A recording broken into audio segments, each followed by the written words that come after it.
La parte anteriore dell'auto ingoiata dalle lamiere del guardrail, quel che resta della Renault Scenic che si è trasformata in una gabbia mortale. L'ennesimo incidente stradale questo pomeriggio, poco dopo le 15, lungo la strada statale Romea all'altezza di Crosara di Codevigo. A perdere la vita 3 uomini che si trovavano a bordo della vettura. Sembra che l'auto che viaggiava in direzione Chioggia si sia scontrata frontalmente dopo una manovra azzardata contro un tir che viaggiava in direzione opposta.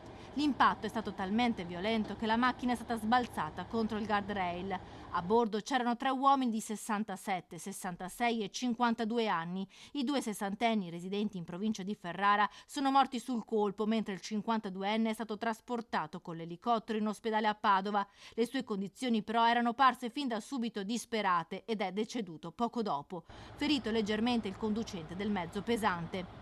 Sul posto è arrivata la polizia stradale di Pieve di Sacco per i rilievi e i carabinieri per deviare il traffico lungo le strade alternative. La dinamica dello schianto verrà chiarita dai rilievi, anche se sembra esserci all'origine un sorpasso. La viabilità lungo la Romea ha subito pesanti ripercussioni e si sono formate lunghe code in entrambe le direzioni.